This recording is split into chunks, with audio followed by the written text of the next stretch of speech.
This is Steampunk Star Rays and AmberStreet.com. We're here at Wondercon 2016, this time in Los Angeles, and I'm here with this awesome gentleman.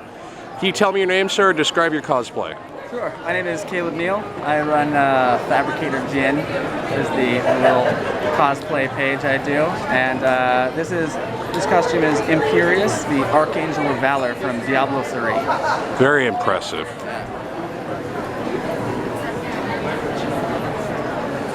So do you still play Diablo 3? I do not, but doesn't mean I don't love the way it looks. Yeah, it's a very awesome character, very awesome cosplay. Yeah. The armor design was too good. It was too good to pass up. No, it looks badass. It looks badass, and it looks kind of menacing. You're not sure if he's evil or good. Like, if I look at you this way, it still looks like I'm glaring menacingly. And so, did you just get bored with the game? Is that why you stopped playing, or? Well, it was when I was playing. It was during the auction house days, and me too. I haven't played Reaper of Souls yet, so I hear they fixed a lot of stuff, but I had already moved on, so I just never picked it back up. I used to be a hardcore fan. I played Reaper of Souls for a short time. They did like a precursor expansion which gave you some features of Reaper of Souls right before they shut down the auction house. Yeah, there was a patch that dropped all that stuff and made Legendaries good again. Yeah. But oh well, I haven't played it in a number of years now.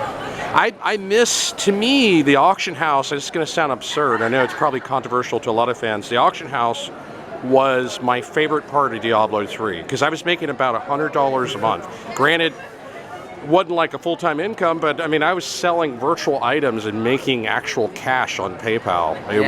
It's its own little meta game.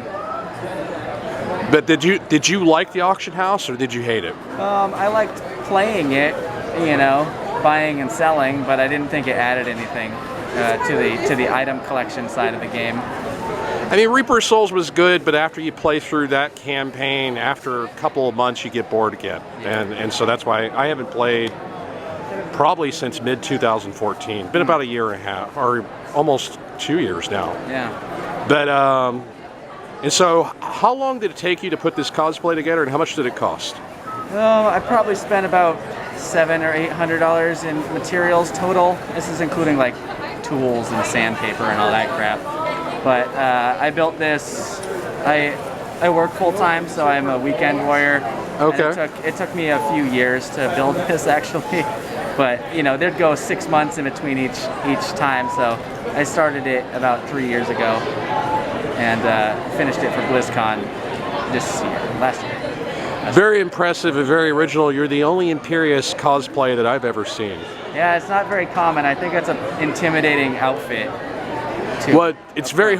I would think that it's very hard to. It would be very it's very expensive, but it's also very hard to pull off and make it look decent. Yeah, he's just really wide. He's got a really small head. You know, it's a lot of problems because Blizzard proportions, not real life. Okay, so you could probably build Stormtrooper armor and Iron Man armor as well. Oh yeah, oh yeah. That stuff, the patterns already exist for. I had to make most of this up.